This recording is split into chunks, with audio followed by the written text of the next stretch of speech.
On day 2 of the highly anticipated federal trial of music mogul Sean "Diddy" Combs, the courtroom saw a dramatic shift in momentum as his former partner, Cassie Ventura, took the witness stand. The woman once seen smiling beside Diddy at red carpet events now stood at the center of the prosecution's case, ready to recount a story few could have imagined. Visibly pregnant, wearing a modest brown dress and walking with her head held high, Cassie entered the room with a quiet strength. She made no eye contact with Diddy, the man she had once loved, and the man she now accused of unimaginable abuse. One of the most explosive moments came when Cassie revealed a previously undisclosed incident from 2016 at the Four Seasons Hotel. The story, never mentioned in prior lawsuits or media reports, stunned the courtroom. According to Cassie, what began as a typical after-party turned into a nightmare. After seeing her talking with another music executive, Diddy allegedly became enraged. She described how his smile vanished, how he grabbed her arm hard enough to leave bruises, and how he whispered threats in her ear while maintaining a calm facade in front of others. She testified that he dragged her through the hotel lobby to an elevator as she cried and tried to pull away. A security guard approached them but backed off once he recognized who Diddy was. "He didn't even ask me if I was okay," she said. Once in the hotel room, she claimed, Diddy flew into a violent rage. He allegedly threw a champagne bottle at her head, missing by inches. He destroyed furniture, flipping tables, breaking lamps, punching a hole in the bathroom door. From there, Cassie's testimony shifted into recounting physical abuse. She described being thrown against walls during arguments, being shoved downstairs at a rental house in Miami, and being choked to the point of nearly passing out. In one chilling detail, she told the court that Diddy would only stop choking her once her body went limp. Several jurors were visibly shaken by her words. One older woman was seen wiping tears from her eyes. A male juror looked away, unable to make eye contact with either Cassie or the defendant. She told the jury how, in the early stages of their relationship, Diddy started demanding to know where she was at all times. If she was out with friends, he would show up unannounced. If she didn't answer a text quickly, he'd accuse her of being disrespectful. She alleged that he later installed tracking software on her phone, software that allowed him to see her every move. Eventually, he isolated her from her closest friends, those who might have encouraged her to leave or think for herself. Perhaps even more damaging were the messages from other well-known celebrities. A major rapper texted her after a Grammy after-party saying, "You okay? What I saw tonight wasn't right." A female pop star messaged her, "I've known him for 15 years, and I've never seen him act like that with anyone else. This isn't normal. Please call me." And a longtime producer who had worked closely with Diddy wrote, "I can't be around this anymore. I told him to get help. Call me when you're safe." These messages directly contradicted Diddy's long-held claim that no one had ever witnessed any inappropriate behavior. Cassie had come prepared with a collection of saved evidence. She hadn't just come forward with accusations.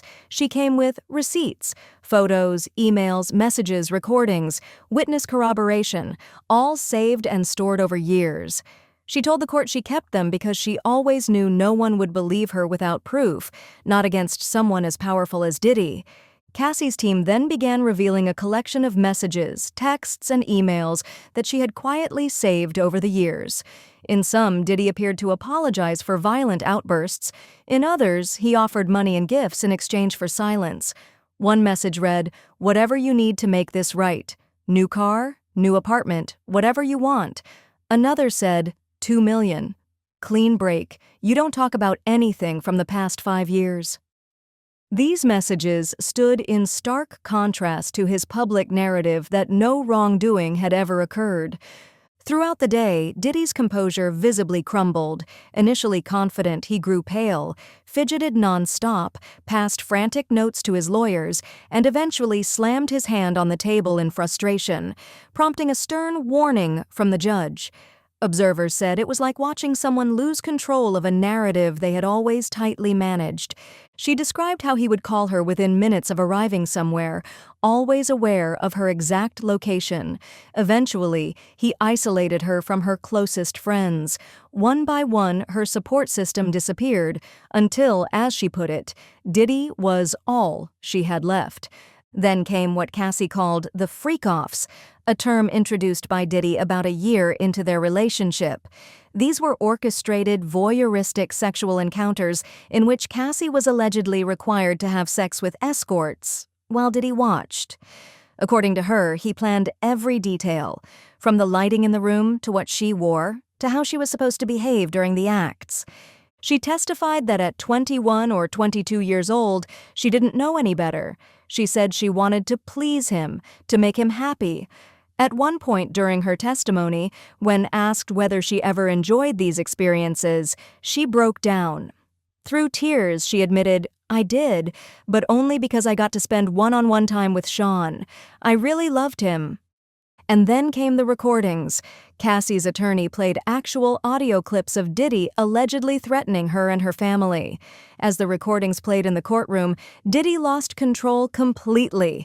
He jumped to his feet and shouted at Cassie, "You know that's not how it happened." His legal team tried to restrain him, and it took 3 attorneys to pull him back into his seat. The judge immediately called for a recess. Her words became more intense as she described how her objections to these encounters were subtly, then overtly suppressed. She referenced an email from 2010 in which she tried to bring up the subject with Diddy, expressing discomfort. His reply, "I know you don't want to do it," made her backpedal immediately. But she told the jury she wasn't okay. She felt trapped, scared, dirty. The next morning, she took photos of her injuries, bruises, a split lip, redness around her neck. These weren't professional photos. They were shaky, taken in a mirror. The rawness of them made them even more impactful. When her attorney displayed them in court, jurors reacted strongly. One covered her mouth in shock. 2 men turned their heads away. Another juror began writing in her notebook, her hands visibly shaking. Members of Diddy's entourage, people who had walked in with him that morning in a show of support, began quietly leaving the courtroom as the evidence mounted. By the time Cassie's testimony ended for the day, Diddy was sitting almost alone, just him and his legal team. The powerful image he'd tried to project had crumbled. Cassie explained that Diddy not only confined her physically and emotionally, but used fear as a tool. According to her, he had threatened her and even her family if she ever spoke publicly about what went on. She told the court that for years she stayed quiet out of fear for her career, for her safety, and for those close to her. By the end of the day, the courtroom had witnessed a dramatic unraveling of Diddy's carefully crafted public persona. Once surrounded by supporters, he was left nearly alone at the defense table. Cassie's testimony, along with the text messages, photos, recordings, and corroboration from others, didn't just challenge Diddy's legal standing. It threatened to erase the carefully constructed public legacy he had spent decades building. The effect of these moments was seismic. Witnesses described seeing the transformation in Diddy, no longer the untouchable, charismatic mogul, but a man cornered and unraveling. Even court reporters who had covered hundreds of celebrity cases said they'd never seen anything like it. As court adjourned on day 2, the message was clear. Cassie Ventura didn't just tell her story, she flipped the power dynamic that had once left her voiceless. In doing so, she may have rewritten the legacy of one of the most influential figures in hip-hop history. The question now isn't just whether Diddy will win this case, it's whether his carefully constructed public image can survive what was revealed inside that courtroom.